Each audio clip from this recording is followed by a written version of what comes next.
नमस्कार, आप देख रहे न्यूज़ 31 और मैं हूं आपके साथ किरण। उत्तराखंड में सरकार द्वारा बिजली के स्मार्ट मीटर लगाए जाने का ठेका एक निजी कार्यदायी संस्था को दिया गया है। बताया जा रहा है कि इस कंपनी ने ही पूरे देश में स्मार्ट मीटर लगाने का काम किया है, लेकिन उत्तराखंड के कई इलाकों में लगातार इन स्मार्ट मीटरों का विरोध तेज होता जा रहा है। कुछ समय पूर्व किच्छा के विधायक तिलकराज बेहड़ ने भी अपनी विधानसभा में इसका विरोध कर कई मीटरों को तोड़ा था। वहीं रामनगर में भी पिछले कई दिनों से कंपनी द्वारा कुछ क्षेत्रों में ये मीटर लगाने की कार्रवाई की जा रही है, जिसका स्थानीय लोगों के साथ ही कांग्रेस के वरिष्ठ नेता एवं पूर्व विधायक रणजीत सिंह रावत एवं उनके समर्थक लगातार विरोध कर रहे हैं। 17 अप्रैल की शाम को शिवलालपुर चुंगी के समीप सिग्नल पेट्रोल पंप के पास कुछ दुकानों पर यह मीटर लगाने की कार्रवाई की जा रही थी, जिसकी जानकारी मिलने के बाद कांग्रेस के पूर्व विधायक रणजीत सिंह रावत अपने समर्थकों के साथ मौके पर पहुंचे और उन्होंने इसका विरोध करने के साथ ही कुछ स्मार्ट मीटरों को जमीन पर पटक कर तोड़ दिया था। उनका आरोप था कि ये मीटर लगाने से उपभोक्ता काफी परेशान है तथा बिल भी काफी ज्यादा आ रहा है। उन्होंने सरकार से इन मीटरों पर शीघ्र रोक लगाने की मांग करते हुए कई आरोप भी लगाए।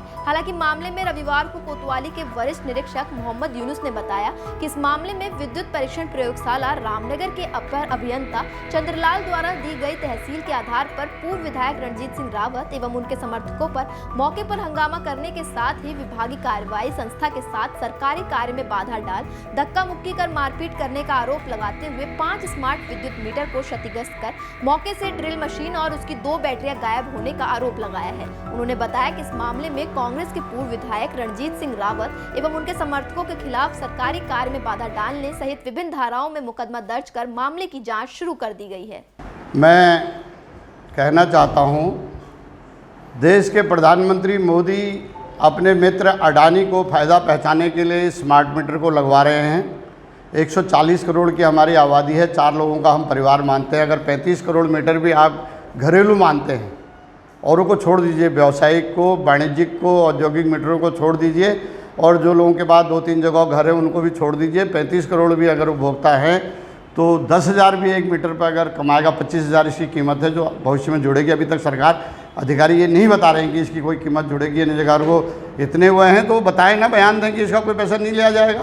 25,000 का मीटर का बिल वो कीमत है, जिसमें 10,000 भी अगर वो एक मीटर पे, वैसे तो ज़्यादा कमाएंगे, मिनिमम 10 भी कमाएंगे, तो 35, कम से कम 35 खरब का घोटाला ये मोदी अपने मित्र के लिए कर रहे हैं। और रही बात उपभोक्ता की तो इसमें कई लेवल पर कटाई है।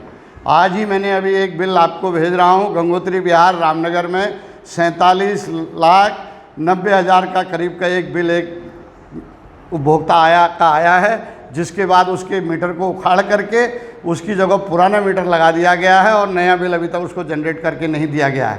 एक मामला पहले हल्द्वानी का आया था जिसमें 44,60,000 का बिल आया था, बाद में उसको 6,60,000 करके दिया गया।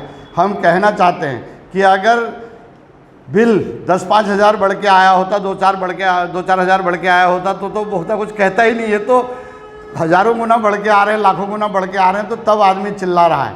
तो हमारी आशंका गलत नहीं है तो अधिकारी या सरकार के लोग आकर के बताएं। जो हितैषी बन रहे हैं, आज अडानी के पिट्ठू बन करके लोगों को लूटना चाहते हैं, अपने लोगों को, वो लूट हम नहीं होने देंगे। दूसरा, ये प्रीपेड मीटर है, इस पर आप जाके देखिए, मीटर पे बारकोड लगा है, जो कल के दिन में आपको रिचार्ज करना पड़ेगा फ़ोन की तरह। फ़ोन में हम 100, 200, 300 का रिचार्ज कराते हैं तो उसमें उतना खतरा नहीं है। जब हम इसमें 5, 7, 10 हज़ार का रिचार्ज करके रखेंगे डर से कि बिजली पता नहीं कब चली जाए, तो हैकर इसमें एक्टिवेट हो जाएंगे और हैकर आम उपभोक्ता के, जब वो हमारे बैंक से पैसा निकाल दे रहे हैं तो हमारे मीटर से निकालने में कितनी देर लग रही है उनको। वो मीटर तो बाहर लगा रहता है, उसका EMI कोड वगैरह सब उसमें बाहर लिखा हुआ है। बैंक का अकाउंट तो हमारे पास रहता है, मीटर तो सड़क पे लगा है ना, उसको तो कोई भी उसका डिटेल लेकर के उसको हैक करेगा और उपभोक्ता के पैसे को अपने खाते में डाल देगा, अपने बिल में ही जमा कर देगा। तो क्या करेगी जनता, इस पर क्या करेगी सरकार? तो ये स्मार्ट मीटर मांगा किसने कहा कि स्मार्ट मीटर चाहिए? और पुराने मीटर सरकार ने लगाए तो क्यों लगाए, उनमें क्या कमियां थी? अगर उनसे लोगों का नुकसान हुआ है तो नुकसान की भरपाई कौन करेगा? और जो आगे ये खतरे हैं उसका क्या जो है उपाय सरकार के पास है वो बताए। और जहाँ तक रही बात हमारे पे मुकदमा लगाने की, तो हम कांग्रेस के वंशज हैं, कांग्रेस के विचारधारा के लोग हैं। हमने इस देश की लड़ाई के लिए हमारे पुरखों ने कोड़े खाए, डंडे खाए, गोलियां खाई, फांसियां चढ़े, यातनाएं झेली, फिर भी इस देश को आज़ाद कराया, इसको एक संविधान दिया। हम आज इस संविधान की रक्षा के लिए किसी भी हद तक जाने को तैयार हैं। सरकार चाहे 1000 मुकदमे लगाए, जेल में डाले, फांसी चढ़ाए, गोली मारे, अगर उनमें हिम्मत हो, विरोध जारी रहेगा, जनहित में विरोध जारी रहेगा। मूक दर्शक बन के नहीं रहा जा सकता।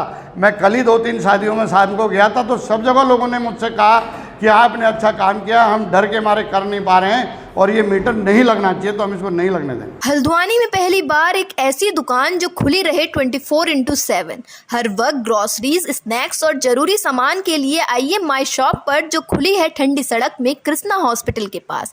तो अब रात हो या दिन, माई शॉप आपके लिए हर वक्त खुले रहेगी। घर बैठे कीजिए ऑर्डर और उठाइए बड़े शहरों का लुत्फ।